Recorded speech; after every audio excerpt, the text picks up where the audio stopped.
ওপাশ থেকে অস্থির গলায় ভেসে আসলো, না না, আপনার টাকাটা আবশ্যক। প্রধানমন্ত্রী বলেছে আপনাকে থাকতে। 12টায় হলে আমার পক্ষে আসা সম্ভব না। ওপাশে কিছুটা বিরক্তি লুকানো নীরবতা, তারপর বলা হলো, ঠিক আছে, আমি জেনে জানাচ্ছি। কল কেটে গেলে ফোনটা পাশে রেখে দেয় সুলেমান। জানালার বাইরে তাকায় ঘুটঘুটে অন্ধকার, মাঝে মাঝে বাড়ির ঘোলাটে আলো। একটা গরুর গাড়ি ধীর পায়ে হেঁটে যাচ্ছে রাস্তার পাশে। সুলেমান ভাবতে থাকে সে ফিরে যাবে নাকি এগোবে। শেষমেশ নিজের মনে বলেন, একবার দেখা তো হোক, এরপর না হয় আবার ফিরবো। রাতটা বড় ভোরের আগে পৌঁছে যাব। গাড়ি আবারও চলে। রাতও। দায়িত্ব আর ব্যক্তিগত জীবনের মাঝখানে বসে থাকা সুলেমান এগিয়ে চলে চুপচাপ নিজের মতো করে। রাত প্রায় 11টার দিকে সুলেমান সুলতান ভিলায় এসে পৌঁছায়। সবাই তখন ঘুমে বিভোর ছিল। সদর দরজাটা বন্ধ। সুলেমান পকেট থেকে ফোনটা বের করে রুমাইসাকে কল করলো। ফোনের শব্দে রুমাইসার ঘুম ভেঙে গেল। আকস্মিক ভাইয়ের ফোন পেয়ে হুড়মুড় করে ফোনটা রিসিভ করে কানে নিয়ে বলল, হ্যাঁ ভাইয়া বলো। দরজা খোলো তাড়াতাড়ি। রুমাইসা বুঝলো না। দরজা খুলবো মানে? কিসের দরজা? সদর দরজা, আমি বাইরে দাঁড়িয়ে আছি। রুমাইসা চমকে গেল। তার ভাই এত রাত করে বাড়ি এসেছে। তাড়াতাড়ি বিছনা ছেড়ে উঠে রুম থেকে বের হয়ে দরজা খুলতেই দেখতে পেল তার ভাইকে। কেমন বিধ্বস্ত, উস্কো খুস্কো চুল, পরনে ট্রাউজার আর সাদা শার্ট। দরজার সামনে থেকে রুমাইসা সরে গিয়ে ভাইকে ঢুকতে দিল। সুলেমান বাড়ির ভেতর ঢুকলে রুমাইসা দরজা আটকে জিজ্ঞাসা করে, ভাই তুমি? আম্মু আব্বুকে ডাকতে। সুলেমান বাধা দেয়। ডাকিস না, আমি একটু পরে চলে যাব।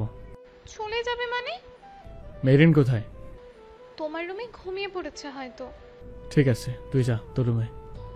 কথাটা বলে সুলেমান নিজের রুমে চলে গেল। রুমের সামনে এসে দাঁড়াতে একটা আলাদা সুগন্ধ ভেসে আসলো নাকে।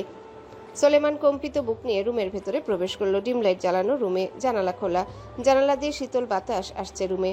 সুলেমানের সর্বপ্রথম চোখ গেল বিছানার দিকে। খুবই পরিপাটি হয়ে উল্টো হয়ে শুয়ে আছে মেহেরিন।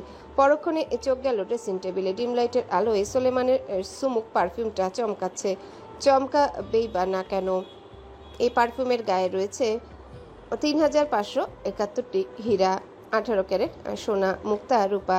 এটি দুটি গিনেস ওয়ার্ল্ড রেকর্ড অর্জন করেছে। সবচেয়ে বেশি হীরা ব্যবহার করা হয়েছে এই পারফিউমে। এর দাম প্রায় $12.9 লাখ, যা বাংলাদেশি টাকায় প্রায় 13.5 কোটি টাকা। সুলেমান পারফিউমের থেকে চোখ সরিয়ে এক পা করে বিছানার দিকে এগিয়ে আসলো। মেহেরিনের লম্বা কালো ঘন চুলগুলো মেয়েটার মুখের উপর পড়ে আছে। সুলেমান সন্তর্পণে চুলগুলো সরিয়ে দিল। পরিষ্কার হলো বইয়ের মুখটা। কিছুক্ষণ চেয়ে রইল অপলক বইয়ের মুখের দিকে। বউকে নিজে থেকে এখন অবধি সুলেমান কিছু দেওয়া হয়নি। সুলেমানের একটু ইচ্ছা করলো না মেয়েটার ঘুম ভাঙতে। কি নিষ্প্রভ লাগছে মেয়েটাকে। মেয়েটা পৃথিবীর সব সুখ ডিজার্ভ করে, একমাত্র একটা জিনিস ছাড়া, আর সেটা হলো সুলেমান। ঘড়িতে সময় দেখলো 12টা বাজতে 35 মিনিট সময় বাকি। যাওয়ার সময়ও হয়ে আসছে। একটু দেখার জন্য ছুটে আসা সুলেমানের এই লম্বা পথ। যাওয়ার আগে নিজের উপস্থিতি জানান দেওয়ার জন্য সুলেমান টেবিলের কাছে আসলো। খাতার একটা পেজ নিয়ে লিখতে শুরু করলো। অনেকগুলো বছর পর সুলেমান কোনো চিঠি জাতীয় কিছু লিখছে। সুলেমান চিঠিটা লিখে মেহেরিনের বালিশের পাশে রাখলো। তারপর আবার কিছুক্ষণ মেহেরিনের দিকে তাকিয়ে শরীরে চাদর টেনে দিয়ে মাথায় আলতো করে হাত রাখলো। ফিসফিস করে বলল, বড় হও তুমি আগে, তুমি আমার লেদাবো। তোমার লোড সামলানোর বয়স এখনো হয়নি। আসছি, আল্লাহ হাফেজ। সুলেমান দরজা চাপিয়ে দিয়ে চলে আসলো। রুমাইসা বসার ঘরে বসেছিল। ভাইকে চলে যেতে দেখে জিজ্ঞাসা করলো, চলে যাচ্ছ? সুলেমান পিছু ফিরল। রুমে যাসনি এখনো? না যাইনি। তুমি চলে যাচ্ছ কেন? থেকে যাও না রাতটা। সম্ভব না, টাকা নিয়ত করে বের হলেও থাকা সম্ভব না। মেহেরিন যেতে দিল? ও ঘুমাচ্ছে, জায়গায় নেই। তুমি কি মেহেরিনকে এখনো মেনে নিতে পারোনি ভাইয়া? মেহেরিন কিন্তু অনেক লক্ষ্মী একটা মেয়ে ভাইয়া, ট্রাস্ট মি। ওর সাথে 1 মিনিট থাকলেই তুমি মুগ্ধ হয়ে যাবে ওর ব্যবহারে। ও তোমার অপেক্ষায় থাকে রোজ। বিয়ের পরও এমন শূন্যতায় বেঁচে থাকা কোনো মেয়ের প্রাপ্য হতে পারে না ভাইয়া। প্লিজ ভাইয়া, মেহেরিনকে অন্তত কষ্ট দিও না কখনো। ও ননির পুতুল, ওর হৃদয়টা একদম নরম। মেহেরিন ওর বাবার হৃৎপিণ্ড। বিয়ের দিন বিদায়ের সময় বারবার বলে দিয়েছে তার মেয়ে যেন কষ্ট না পায় কখনো। উনি কখনো তার মেয়েকে কষ্ট পেতে দেয়নি। তুমি অতীত ভুলে যেতে পারো না? এখন ও তোমার বউ। সুলেমান রুমাইসার মাথায় হাত রাখলো। শান্ত গলায় বলল, ও আমার থেকে অনেকটা ছোট, মানে অনেকটা। ওর এই বয়সটা সংসার করার বয়স না, ওর উড়ান্ত বয়স, পড়াশোনা করার বয়স। আমি সেটা করতে দিয়েছি। স্বামীর কষ্ট যদি সুখের হাসি এনে দেয়, তাহলে স্বামীর কষ্টটা গ্রহণ করে নেওয়াটা উচিত। মেরিনের পাশে সবসময় থাকবি, ওর খেয়াল রাখবি। এখন আসছি, শরীর আমার ভীষণ ক্লান্ত। 2টো রাত ঢাকায় ফিরে মিটিং অ্যাটেন্ড করে ঘুমাতে হবে। রুমাইসা ভাইয়ের হাত ধরলো। খেয়েছো কিছু সারাদিনে? মাঝপথে কিছু খেয়ে নেব, চিন্তা করিস না। খেয়ে যাও, মেহেরিন রেঁধেছে। সোলেমান লোভ হলো খাওয়ার। রুমাইসা খাবার বেড়ে ভাইকে বসালো। সোলেমান বসলো খেতে। ক্ষুধার্ত পেট খাবারগুলো অমৃত মনে হলো। রুমাইসা চুপ করে মেহেরিনের রুমে গিয়ে মেহেরিনকে মৃদুস্বরে ডাকলো। মেহেরিন আচমকা কারো আওয়াজ শুনে চোখ মেলে রুমাইসাকে দেখতেই ঘুম সব উবে গেল। আশেপাশে তাকালো না, সকাল তো হয়নি। কি হয়েছে আপু? রুমাইসা মেহেরিনের গালে দু হাত রেখে বলল। ভাইয়া এসেছে মেহেরিন। মেহেরিন যেন নিজের কানকে বিশ্বাস করতে পারছে না। উনি এসেছে? কোথায়? ভাইয়া খাবার ঘরে খাচ্ছে। মেহেরিন বিছানা ছেড়ে উঠে ওড়নাটা মাথায় নিয়ে মুখে হাসি ফুটিয়ে কম্পিত বুকে নিচে নামলো। বসার ঘরে গিয়ে দাঁড়াতেই মুখের হাসি চলে গেল। না, কেউ তো নেই এখানে। রুমাইসা কি তাহলে মিথ্যা বলল? পেছনে তাকাতেই দেখলো রুমাইসা এসেছে। রুমাইসা মেহেরিনের পাশে দাঁড়াতেই ফোনে মেসেজ আসলো, সোলেমান পাঠিয়েছে। দরজাটা আটকে দিস, আমি চলে এসেছি। রুমাইসা মেসেজটা মেহেরিনকে দেখালো। মেহেরিন দ্রুত পায়ে দৌড়ে দরজার বাইরে আসতে দেখলো একটা কালো রঙের গাড়ি সুলতান ভিলার গেট দিয়ে বেরিয়ে যাচ্ছে। মেহেরিন ডাকতে গিয়েও থেমে গেল। লোকটা আসলো অথচ মেহেরিনের সাথে দেখা অবধি করলো না। রুমাইসা পাশে দাঁড়াতে মেহেরিন গেটের দিকে তাকিয়ে বলল, উনি আমার সাথে দেখা কেন করলেন না আপু? একটু দেখা করতো। ভাইয়া এতক্ষণ রুমেই ছিল মেহেরিন। তাহলে জাগালো না কেন? রুমাইসা এই উত্তর জানে না। রুমাইসার রাগ হলো ভাইয়ের উপর। ভাইকে মেসেজ দিয়ে জানালো, এটা কি করলে ভাইয়া? চলে গেলে? মেহেরিন ছুটে এসেছিল তোমায় দেখার জন্য, একটু দেখা করতে পারতে। মেয়েটা এখন দাঁড়িয়ে আছে দরজার সামনে। রুমাইসা মেহেরিনের কাঁধে হাত রেখে বলল, হয়তো তোমার ঘুম নষ্ট করতে চাইনি সেই জন্য। আমি আজকে কি করতে এত তাড়াতাড়ি ঘুমিয়ে পড়লাম আপু? অন্যান্য দিনের মতো জেগে থাকলে তো তাকে দেখতে পেতাম আমি। আচ্ছা, কাল ভিডিও কলে কথা বলিয়ে দিব। এখন রুমে চলো মেহেরিন, ভাইয়াকে বিধ্বস্ত লাগছিল। কেন, কি হয়েছে ওনার? রাজনৈতিক কোনো ঘটনা হবে হয়তো। চলো রুমে চলো। রুমাইসা মেহেরিনকে নিয়ে পিছনে ফিরতে বাড়ির গেট দিয়ে গাড়ির শব্দ ভেসে আসে। মেহেরিন পিছু ফিরে। কালো রঙের সেই গাড়ি থেকে সোলেমানকে নামতে দেখা গেল। ল্যাম্পপোস্টের আলো স্পষ্ট দেখতে পেল মেহেরিন তার স্বামীকে। সোলেমান হেঁটে তার দিকে এগিয়ে আসছে। মেহেরিনের শরীর কাঁপতে লাগলো। সোলেমান মেহেরিনের সামনে দাঁড়িয়ে মেহেরিনের চোখের দিকে তাকিয়ে বলল, আসসালামু আলাইকুম বিবিজান। মেহেরিনের গলার স্বর যেন কেউ আটকে ধরেছে। সালামের জবাবটা অতি কষ্টের সহিত উচ্চারণ করতে হলো। ওয়ালাইকুম আসসালাম। রুমাইসা দুজনকে কিছু মুহূর্ত একসাথে থাকার জন্য সে ভেতরে চলে গেল। সোলেমান রুমাইসার মেসেজটা দেখে গাড়ি ঘুরিয়ে বাড়িতে আসে। আবার সোলেমানের বিধ্বস্ত চেহারা দেখে মেহেরিন কাঁপা কাঁপা গলায় জিজ্ঞাসা করলো। সোলেমান হাসলো। আপনি ঠিক আছেন? মেহেরিনের কান্না পেয়ে গেল। ঠিক আছে আমি। তুমি আগে শান্ত হও মেরিন, অস্থির হচ্ছ কেন? আপনাকে এমন বিধ্বস্ত লাগছে কেন? কারণ জানতে চাও? হুম। টানা দুদিন না খাওয়া, ভুলে চট্টগ্রাম থেকে আজ বিকেলে 7-8 ঘন্টা ড্রাইভ করে চট্টগ্রাম থেকে ঢাকা ফিরেছি। তারপর তোমার চিঠিটা পেয়ে ছুটে চলে এসেছি 5-6 ঘন্টা ড্রাইভ করে। এখন আবার ফিরতে হবে 5-6 ঘন্টা ড্রাইভ করে, সেই জন্য বিধ্বস্ত লাগছে আমার। একটুখানি জড়িয়ে ধরতে ইচ্ছা করলো লোকটাকে, গালে দুহাত রাখতে ইচ্ছা করলো, কিন্তু পারলো না। কেন আসলেন? আপনার তো রেস্ট নেওয়া উচিত ছিল। সোলেমান শান্ত গলায় বলল, বউ আমার এত আকুল হয়ে জানালো, সে আমার চেহারা ভুলে গেছে, তাই তো সব ভুলে আসতে হলো। আমি আর কখনো পাঠাবো না আপনাকে চিঠি। আমি না পাঠাতাম চিঠিটা, আর না আপনি এভাবে চলে আসতেন। কেন, আমার আশায় তুমি খুশি হওনি? আমি আর কখনো চিঠি পাঠাবো না আপনাকে। না আমি চিঠি পাঠাতাম, আর না আপনি এভাবে চলে আসতেন। আপনার বিধ্বস্ত চেহারা দেখে খুশি হতে পারছি না, দোষী মনে হচ্ছে আমার নিজেকে। কোনো দোষ তুমি করনি। তুমি কি আমাকে একটু জড়িয়ে ধরতে চাও? মেহেরিন মাথা নত করে রাখলো। আসবে আমার বুকে, সময় নিয়ে হাতে চলে যেতে হবে ঢাকায়, আসবে একটু? মেহেরিন জড়িয়ে ধরলো সোলেমানকে। সোলেমানের বুকে ঠেকলো মেহেরিনের মাথা। সারা শরীর প্রশান্তিতে বয়ে গেল। মেহেরিনের মাথায় আলতো করে হাত রাখলো। মেহেরিন শক্ত করে জড়িয়ে ধরলো। মানুষটাকে প্রথম জড়িয়ে ধরা, তার পুরুষটার শরীরের ঘ্রাণ শুকে নিল মেহেরিন। কিছুক্ষণ জড়িয়ে থাকার পর সোলেমান মেহেরিনকে ছাড়িয়ে চোখের পানি মুছে দিল। তোমার চোখে জল মানে না মেহেরিন, কাঁদবে না, অনেক দামি এই জল, কোনো একদিনের জন্য বাঁচিয়ে রাখো আমার জন্য। সব এখানে ফুরি ফেলো না। শুনলাম সামনের মাসে কলেজের ভর্তির ডেট দিয়েছে, ভর্তি হয়ে নিবে, আর ঈদে আমি আসবো আগে। ঠিক আছে? মেহেরিন মাথা নাড়ালো। মাথা থেকে পড়ে যাওয়া ওড়নাটা সোলেমান উঠিয়ে দিয়ে বলল, আসছি তাহলে, নিজের খেয়াল রেখো। সোলেমান চলে আসলো। মেহেরিন দাঁড়িয়ে থাকলো যতক্ষণ সোলেমানকে দেখা গেল। চোখের অদূরে যেতেই রুমাইসা মেহেরিনকে নিয়ে ভেতরে আসলো। মেহেরিন নিজের রুমে আসলো। ঘুম আর আসবে না এখন, সেজন্য রুমের লাইট জ্বালিয়ে বিছানায় আসতে বালিশের পাশে কাগজ দেখে ভ্রু কুচকালো। কিসের কাগজ এটা? মেহেরিন খুললো। সর্বপ্রথম চোখ গিয়ে আটকালো বিবিজান নামটায়। তার স্বামীর লেখা এটা। মেহেরিন পড়তে লাগলো। বেবিজান, তোমার চিঠিটা একবার না অনেকবার পড়েছি। বুকের মধ্যে এখানে চেপে ধরে রেখেছিলাম কতক্ষণ, তার হিসেব কষিনি আমি। তোমার চিঠি পেয়ে চলে এসেছিলাম সুলতান ভিলায়, কিন্তু তোমার ঘুমন্ত চেহারাটা দেখে আমার জায়গাতে ইচ্ছা করলো না, সেজন্য আমাকে এটা লিখতে হচ্ছে। চিঠিতে তুমি যা লিখেছো তা আমি অস্বীকার করি না, আর যা বলিনি তার দায় নিচ্ছি না। আমার ভাষা খুবই তীক্ষ্ণ, কিন্তু আমার অনুভব নির্বাসনে পাঠানো নয়, সেটাই আমাদের সীমাবদ্ধ আছে। তুমি আমার স্ত্রী, এতটুকু অনেক কথা, তবে সম্পর্ক কাগজে না, সেটা জানি। তাই বলছি, তুমি সময় দিলে আমি শুনবো, বোঝার চেষ্টা করব। তুমি লিখেছো আমি হয়তো তোমায় ভালোবাসি না, এটা নিয়ে আমি কিছু বলতে চাচ্ছি না। এইসব কথা সময় বলে, মুখে না। সব সম্পর্কে শুরুতে ভালোবাসা থাকে না, কখনো কখনো শুরুতে শুধু দায়িত্ব এসে দাঁড়ায় দরজায়, আর মানুষ চুপচাপ সেই দরজা খুলে দেয়। আমি দিয়েছি। আমি কখনো চাইনি আমার জীবনে কোনো নারী প্রবেশ করুক, কিন্তু তুমি অতপ্রতভাবে জড়িয়ে গেছো আমার জীবনের সাথে। সুলতান বংশের পুরুষদের বিয়ে একবারই হয়, তবে একটা কথা মনে রেখো, সুলতান বংশের পুত্রবধূ তুমি। তোমার এখন একটাই পরিচয়, তুমি নওয়াজ সুলেমান সুলতানের একমাত্র স্ত্রী। আর সুলতান বংশের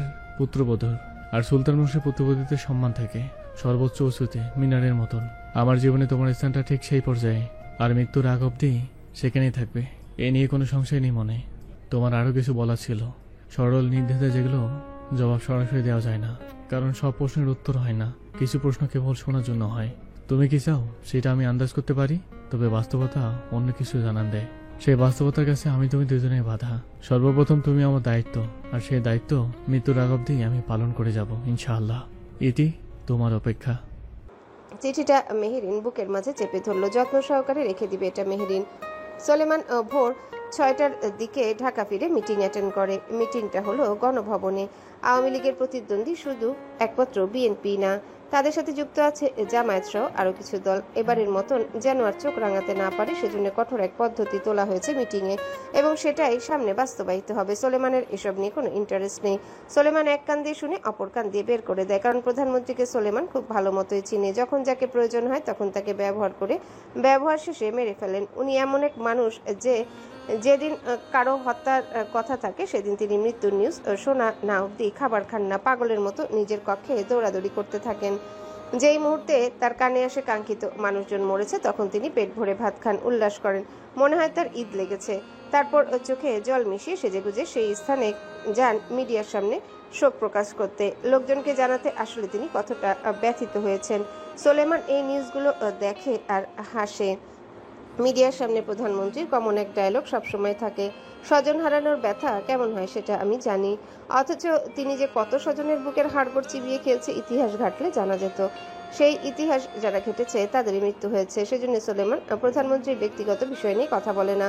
নিজের দলের প্রধান তো সয়ে যেতে হয়। ডিজিএফআইতে আজ বহুদিন হয়ে গেল এজের উপস্থিতি নেই। হঠাৎ করে তার এমন অনুপস্থিতি, এজের সাথে কাজ করা অনেকের চোখে লেগেছে। প্রথম দিকে কেউ বিষয়টিকে গুরুত্ব দেয়নি, ভাবা হয়েছিল হয়তো কোনো বিশেষ মিশনে রয়েছেন অথবা অন্য কোনো ডিপার্টমেন্টে আছে, কিন্তু দিন যেতে না যেতে কানাঘুষা শুরু হলো। অনেকদিন হয়ে গেল কোনো খবর নেই। নিম্ন পদস্থ কর্মচারীদের মধ্যে সন্দেহ জমতে লাগলো। তারা নিজেদের মধ্যে চাপা গলায় বলতে লাগলো, এ যে কি সত্যি ডিজিএফআইতে নেই? শেষমেশ সেই সন্দেহ সত্যি হলো। ইউনিট প্রধান নিজে একটা সংক্ষিপ্ত নিশ্চিত বার্তা দিলেন যে এ যে এখন দেশের বাইরে রয়েছেন, প্রয়োজনীয় কারণে তার যাত্রা। আগামী আরো কিছুদিন তিনি এই অফিসে আসতে পারবেন না, তবে দেশে ফিরে নিজেই যোগাযোগ করবেন। সুলতান নিবাসের লাইব্রেরির কক্ষে বসে আছে সোলেমান ও বাশার সুলতান। ঘরের বাতাসে বইয়ের গন্ধ আর কফির হালকা গন্ধ মিশে আছে। বাতিল করা কোনো পুরনো ইতিহাসের পাতার মতো নীরব এই ঘরটিতে। আচমকা বাশার সুলতান বললেন, অস্ট্রেলিয়ায় চলে গেছে। শব্দটা শুনে সোলেমান কফির মগে ধীরে চুমুক দিল। সামান্য হাসি খেলে গেল ঠোঁটের কোণে। বাশার সুলতান তখন ইতস্তত করে একটা পুরনো মলাটে বই তুলে নিয়ে চোখ বুলাতে লাগলেন। সোলেমান কফির মগটা টেবিলে রেখে সোজা হয়ে বসলো, চোখে নিঃশব্দ সন্দেহের ছায়া। এই জন একটু বেশি লাভ আছে না চাচা? বাশার সুলতান ধীরে বই থেকে চোখ তুলে তাকালেন, দৃষ্টি কঠিন ঠান্ডা। আবার কি করেছে? সে যে অস্ট্রেলিয়া যায়নি সে খবরটা আমার কান অব্দি এসেছে। কোথায় গেছে সে তুমি জানো, তাই না চাচা? বাশার সুলতান গলা কাঁপিয়ে বললেন, আমি কি করে জানবো কোথায় গেছে? বললো তো অস্ট্রেলিয়াতে যাচ্ছে। সোলেমান কণ্ঠ এবার কঠিন হয়ে উঠল। তাহলে নিবাসের বাইরে সিআইডির লোক কেন বসানো হয়েছে নজরদারিতে? কি করেছে জন? কিছুই করেনি সে। তুই চালিয়ে ফোন করে নিজে জিজ্ঞেস কর, আমাকে কেন জেরা করছিস? ওর ফোন সুইচ অফ কেন চাচা? জানি না। সোলেমান কিছুক্ষণ চুপ থেকে বলল, আমি যদি জানতে পারি তোমার ছেলে কিছু একটা ঘটিয়েছে আর তুমি সব জানতে, তাহলে কিন্তু আমার থেকে খারাপ আর কেউ হবে না, বলে রাখছি। সোলেমান ধীরে কফির মগটা হাতে তুলে নিল আর একবারও চাচার দিকে না তাকিয়ে রুম থেকে বেরিয়ে গেল। পকেট থেকে ফোনটা বের করে দ্রুত ডায়াল করলো ইয়াসিনের নাম্বারে। পাঠিয়েছিস মহাদেবপুর? ওপাশ থেকে ইয়াসিন বলল। কল কেটে দিয়ে নিজের রুমে ফিরে এলো সোলেমান। আজ আর কিছু ভাববে না, এখন একটা লম্বা ঘুম দিবে। পুরনো একটা পরিত্যক্ত গোডাউন, ছাদ চুয়ে পড়ছে পানি, দেয়ালে ছোপ ছোপ বাতাসে ধুলো আর দুঃস্বপ্নের গন্ধ। মাঝখানে একটা কাঠের মোটা টেবিল, তার দুই পাশে মাহি আর এজওয়ান। দুজনের সামনে রাখা খাবারের প্যাকেট এখনো ছোঁয়া হয়নি। এজওয়ানের দৃষ্টি মাহির দিকে স্থির। মাহি সেই দৃষ্টি টের পেয়ে গর্জে উঠল, রেগে বলল, লুচ্চা, কি রে গিলে ফেলবি নাকি? তাকিয়ে আছিস কেন? এজওয়ান ঠান্ডা ঠোঁটের কোণে এক অদ্ভুত হাসি। সে ধীরে মাহির কাছে এগিয়ে এসে মুখটা তার একদম কাছে এনে ঠান্ডা সুরে বলে, তুই জানিস না তুই কতটা সুন্দর। তুই জানিস না তোকে দেখলে আমার ভেতরটা কেমন যেন করে, নেশা চড়ে যায়। You are so beautiful sweeter. মাহির মুখ পুড়ে যাওয়ার মতো তাপে গরম হয়ে উঠে সে চিৎকার করে ওঠে। একটা থাপ্পড় মেরে বিউটিফুল বলা বের করব বলে রাখলাম। এজওয়ান তখনও হাসতে সোজা হয়ে দাঁড়িয়ে বলল, আগে বিয়ে হোক, তারপর যা ইচ্ছা করিস। তখন তো আমি তোর স্বামী, সবই বইতে হবে, তাই না? আবার বিয়ের কথা? আমি একবার ছাড়া পেলে তোর জীবনটা একদম হারাম করে দিব, ট্রাস্ট মি। আমার জীবন হালালি বা ছিল কবে? আমার মতো মানুষের জীবনে সবকিছুই হারাম, আর তোর মতো মেয়েরা আমার গুনার পুরস্কার। ভালোই ভালোই বলছি, ছেড়ে দে আমাকে, নয়তো যা হবে সেটা তোর দুঃস্বপ্নেও আসবে না। আর আমি বলছি রাজি হয়ে যা, চুপচাপ কবুল বল, নয়তো আজ তো দুনিয়াটা একেবারে উল্টে দেব। কি করবি তুই? কিছু না, খাবারটা কি খাইয়ে দেবো? তোর হাতে খাওয়ার চেয়ে বিষ খেয়ে মরে যাওয়া অনেক ভালো। না শোনা, মরে গেলে চলবে না, তোর বেঁচে থাকতে হবে আমার বউ হয়ে। জীবনেও না, মরে গেলেও না। ওকে, তাহলে জোর করে কবুল বলবো। বাহাদুর কাজিয়ান, এখন এই মেয়েটাকে আমার স্ত্রী বানাবো। ভালো মতন বুঝিয়েছি, বোঝেনি। বাহাদুর বাইরে গিয়ে একসঙ্গে ফিরল, সঙ্গে একজন বৃদ্ধ কাজী। কাপা কাপা হাতে টুপি ঠিক করতে করতে ভেতরে এলেন। গোডাউনের বাতাস আরো ভারী হয়ে উঠল। কাজী মাহির দিকে একবার তাকালো, মেয়েটার হাত পা বাঁধা। এই আবার কেমন বিয়ে? এজওয়ান হুকুম দিল।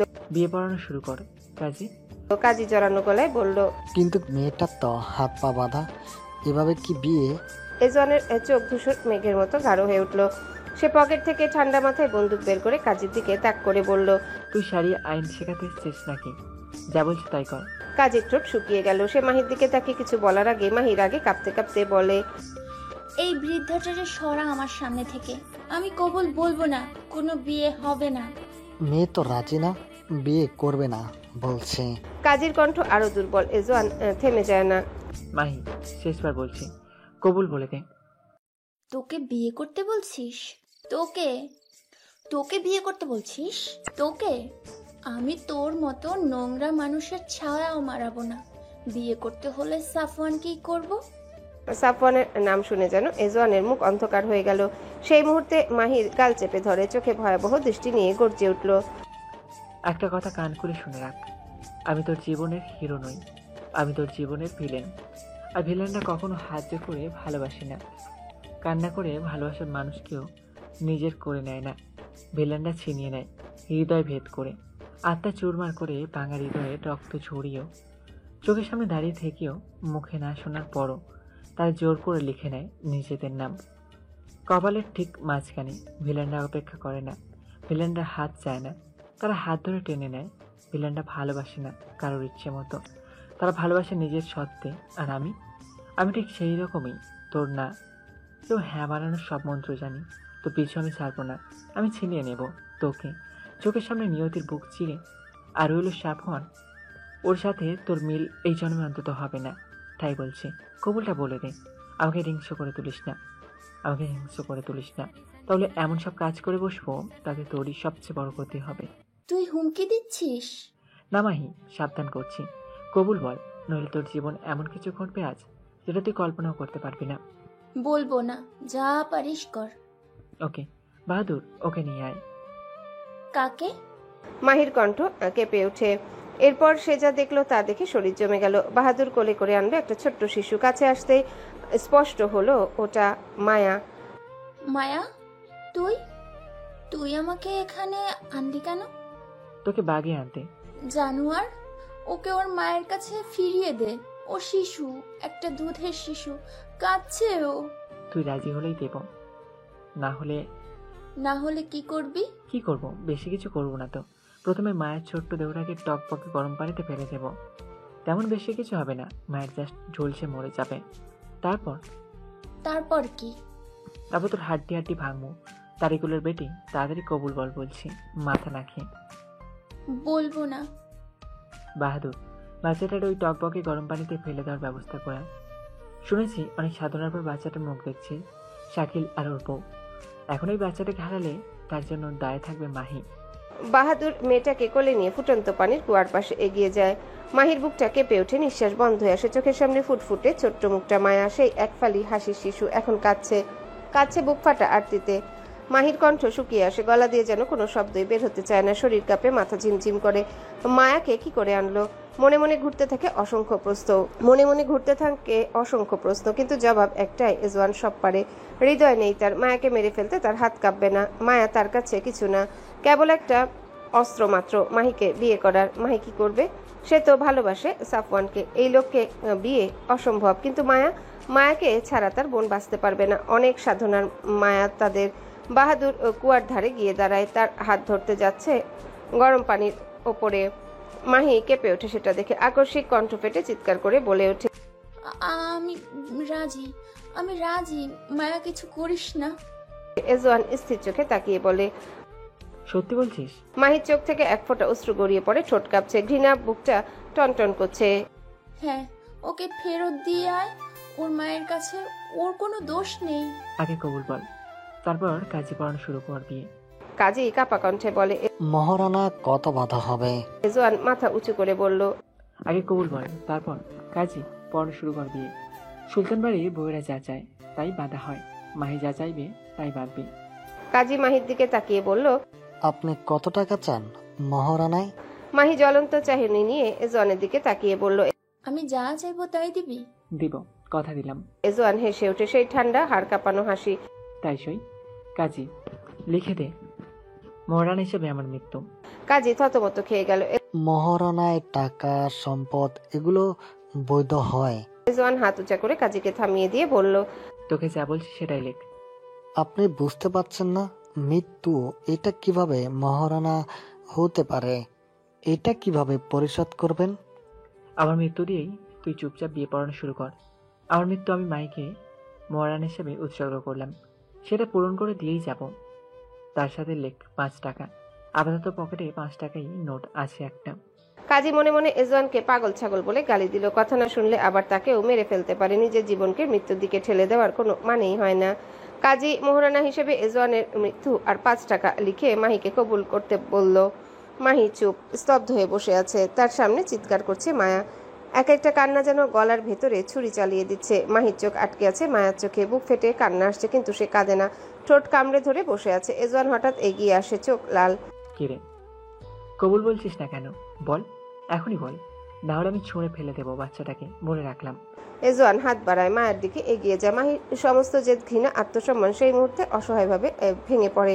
মাহি চিৎকার করে বলে ওঠে, শুয়োরের বাচ্চা, কুত্তর বাচ্চা, কবুল কবুল কবুল। তার কণ্ঠে কান্না, রাগ, ঘেন্না আর অসীম অসহায়ত্ব। এজওয়ান দাঁড়িয়ে থাকে, ঠোঁট বাঁকানো সেই নিকৃষ্ট বিজয়ের হাসি নিয়ে।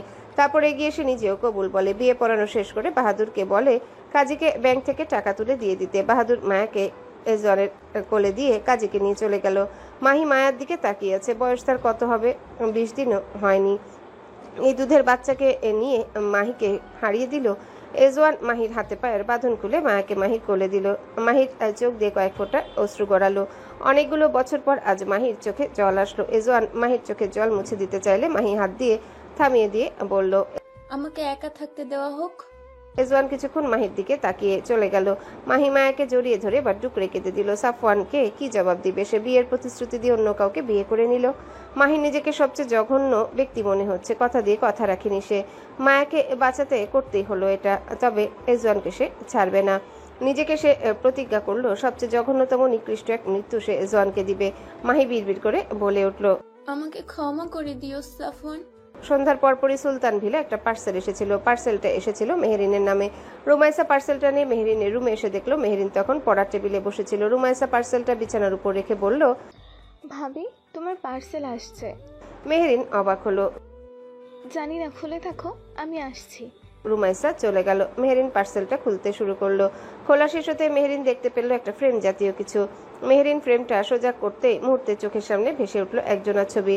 মেহেরিনের বুক ধড়ফড় করতে লাগলো, মুখে ফুটলো হাসি। নিচ থেকে শাশুড়ির ডাক আসায় ছবিটা বিছানার উপর রেখে নিচে নেমে গেল। এখন বাজে রাত 10টা। চারিপাশে নিস্তব্ধতা। দূরে গাছপালার ফাঁক দিয়ে দেখা যায় জ্যোৎস্নায় ভেসে যাওয়া গ্রামের রাস্তা। আকাশে জলজল করছে অসংখ্য তারা, মাঝখানে পূর্ণিমার চাঁদ। সব যেন এক অপার্থিব আলোয় ঢেকে দিয়েছে পৃথিবীকে।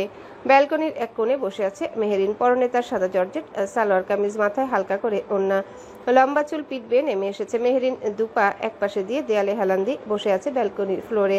সামনে গ্রিলের ওপারে খোলা আকাশ, আর কোলে আঁকড়ে ধরে রাখা দুপুরে আসা সেই ছবির ফ্রেমটা। মেহেরিন অপলক তাকিয়ে আছে ছবিটার দিকে, মুগ্ধ আবেগে ভেজা চোখে। তখনই ঠিক মতন স্থির হয়ে দেখতে পারেনি ছবিটা, তাই এখন দেখছে নয়ন ভরে। চোখের কোণে জমে থাকা জল, চোখে জুড়ে মুগ্ধতা, হৃদয়ের প্রশান্তিগুলো বলে দিচ্ছে মেহেরিন এই মানুষটাকে ঠিক কতটা ভালোবাসে। মানুষটার পরনে মেহেরিনের মতোই সাদা রঙের পোশাক। তিনিও কি সাদা পছন্দ করেন মেহেরিনের মতো? মানুষটার শরীরে সাদা পাঞ্জাবি, এক হাত গালে, অন্য হাত টেবিলের উপর রাখা। ইস, কি সুন্দর লাগছে লোকটাকে। মেহেরিন ছবিটা বুকের সাথে জড়িয়ে ধরল। কিয়ৎক্ষণ এভাবে থাকার পর ছবিটা সামনে এনে গাঢ় এক চুম্বন এঁকে দিয়ে অশ্রু ভেজা নয়নে ছবিটার উপর আলতো করে হাত বুলালো। তারপর নরম গলায় গেয়ে উঠল। সুলতান ভিলার বসার ঘরে এক কোণে বসে আছে মেহেরিন, লম্বা কোমল চুলগুলো মেলে দিয়ে। আফিয়া সুলতান নিজের হাতে মেহেরিনের মাথায় নারিকেল তেল ঘষে দিচ্ছেন, নরম হাতে যত্নে। এমন সময় শোনা গেল কলিং বেলের আওয়াজ। আফিয়া সুলতান রহিমাকে ডেকে বলল, রহিমা, দরজাটা খুলে দেখ তো। কাজের মেয়ে রহিমা দ্রুত গিয়ে দরজা খুলে দেয়। সদর দরজা দিয়ে প্রবেশ করে সেরিন আর সেরিনের স্বামী অনেক, সাথে আরো একজন আছে। মেহেরিন বোনকে দেখে দৌড়ে এগিয়ে আসে। সেরিন জড়িয়ে ধরতে মেহেরিন জিজ্ঞাসা করে, কেমন আছো আপা? আলহামদুলিল্লাহ, ভালো আছি। আফিয়া সুলতান এগিয়ে আসলো, হাসি মুখে বলল, আরে অনেক, সেরিন যে, আসো ভেতরে আসো, দাঁড়িয়ে কেন? অনেক। সেরিন ভেতরে আসলো। মেহেরিনের চোখ গেল বোন আর দুলা ভাইয়ের পাশে থাকা আরেকজনের দিকে। মেহেরিন ওড়না দিয়ে মুখের এক পাশ থেকে মাথা নত করে সরে গেল। অস্বস্তি হচ্ছে তার। অনেক ছোট ভাইয়ের দিকে তাকিয়ে বলল। মেহেরিনের থেকে নজর সরিয়ে ভাইয়ের সাথে সোফায় গিয়ে বসলো। আফিয়া সুলতান আপ্যায়নের ব্যবস্থা করতে গেলে সেরিন থামিয়ে দিয়ে বলে, আফিয়া সুলতান মৃদু হেসে কৌতূহল হয়ে জিজ্ঞাসা করলো, কিসের নিমন্ত্রণ সেরিন? মেহেরিনের কানে আসলো কথাটা। মেহেদি সেরিনের চাচি শাশুড়ির ছেলে। 1 বছর আগে মেহেদির মা সম্বন্ধ নিয়ে এসেছিলেন মেহেরিনের বাবার কাছে মেহেরিনের জন্য। মোতালেব ভুইয়া মানা করে দিয়েছিল, মেহেদি বেকার ছিল বলে। তার উপর ছেলের পড়াশোনা কম, মাত্র এসএসসি পাস। বন্ধু বান্ধবের সাথে ঘুরে বেড়ায়, পাড়ার মোড়ে আড্ডা দেয়। সব মিলিয়ে মোতালেব ভুইয়ার মনে হয়েছে এমন ছেলের কাছে মেয়ের হাত দেওয়া যায় না। এই নিয়ে সেরিনের চাচি শাশুড়ি বেশ রেগেছিলেন মেহেরিনের বাবার উপর। সেজন্য এখন মেহেদির বিয়ে ঠিক হতেই সেরিনকে দিয়ে নিমন্ত্রণ পাঠালো এই বাড়িতে। এবার মোতালেব ভুইয়া আর মেহেরিনরা এসে দেখে যাক তার এই বেকার ছেলের কত বড় বাড়ির মেয়ের সাথে বিয়ে হচ্ছে। অথচ সেরিনের চাচি শাশুড়ি বোকা মহিলা বোধহয় জানে না যাকে এসব দেখাতে চাইছে তার স্বামী সিকি ভাগও ওই বাড়ির নেই। আফিয়া সুলতান নিমন্ত্রণ গ্রহণ করলো, যেহেতু এলাকার চেয়ারম্যান আমিরুল সুলতান, তার উপর আত্মীয়, এখন তো যাওয়াটা আবশ্যিক। চা নাস্তা না খেয়ে সেরিনরা চলে গেল। পুরোটা সময় মেহেরিন মাথা নত করেই রেখেছিল। মেহেদিকে দেখলে তার অস্বস্তি হয়। আপা কেন যে তাকে নিয়ে আসলো, কেমন করে তাকিয়েছিল, সেখান থেকে চলেও যেতে পারছিল না। মেহেরিন ভেবে নিয়েছে বিয়েতে সে যাবে না। মেহেদির মায়ের মুখ ভালো না, মুখে কিছু আটকায় না, যা ইচ্ছা হয় বলে দেয়। কয়েকটা দিন হলো সাফওয়ানের নিজেকে পাগল পাগল লাগছে। মাহির কোনো খোঁজই তো পাচ্ছে না সে। রেজওয়ানটাও তো দেশের বাহিরে চলে গেছে, তাহলে মাহি কোথায় গেল? মাহি কি না বলে তাহলে ট্যুরে চলে গেছে? কিন্তু এটাও বা কিভাবে সম্ভব? নিজের অফিস রুমে বসে হাসপাস করে কথাগুলো ভাবছিল সাফওয়ান। এমন সময় সাফওয়ানের নম্বরে কল আসে তার সহকারী সিদ্দিকের। সাফওয়ান ফোনটা রিসিভ করে হ্যালো বলতেই ওপাশ থেকে সিদ্দিক বলে, সাফওয়ান কথাটা শুনে মাহির বাড়ির পথে রওনা হয়। আশ্চর্যের বিষয় হলো সাফওয়ানকে সিকিউরিটি গার্ড ভেতরে যেতে দিচ্ছিল না। মাহি ম্যাডামের অর্ডার, তার সাথে কেউ দেখা করতে আসলে যেন তাকে ঢুকতে দেওয়া না হয়। সাফওয়ান মাহির ল্যান্ডফোনে ফোন করলো, কিন্তু মাহি ফোন রিসিভ করলো না। কয়েকবার ট্রাই করার পর রিসিভ হলো। সাফওয়ান অস্থির গলায় বলল, সিকিউরিটি গার্ড কেন ভেতরে ঢুকতে দিতে চাইছে না আমায় মাহি? মাহি জাস্ট একটা কথা বলল, চলে যান এখান থেকে। তারপর ফোন কেটে দিল। সাফওয়ানের রাগ হলো, পকেট থেকে সিআইডি কার্ড বের করে দেখালো, বলল, এবার অন্তত বাধা দিবেন না। গার্ড ভেতরে ঢুকতে দিতে বাধ্য হলো। সাফওয়ান মাহির রুমের সামনে গিয়ে দরজায় টোকা দিল, কলিং বেল বাজালো, কিন্তু মাহি খুলল না। সাফওয়ান দরজায় কড়া নেড়ে নেড়ে বলল, কি হয়েছে কি তোমার মাহি? এমন ব্যবহার করছো কেন? তোমায় দেখি না আজ কতদিন হলো। দরজাটা খোলো মাহি, প্লিজ লক্ষ্মীটি, দরজা খোলো না। কোথায় চলে গিয়েছিলে না বলে? মাহি দরজা খুলল না। সাফওয়ান দরজার বাহিরে এবার বসে পড়ল, অভিমানী গলায় বলল, তুমি দরজা না খুললে আমি কিন্তু এখান থেকে যাব না মাহি, এখানেই থাকবো, এখানেই বসে অপেক্ষা করবো তোমায়। সাফওয়ানের প্রতিটা শব্দ মাহির ভেতরটাকে জ্বালিয়ে দিচ্ছে। কোন মুখ নিয়ে এসে সামনে গিয়ে দাঁড়াবে? সাফওয়ানের চোখে চোখ রাখার সাহসটাই তো তার নেই।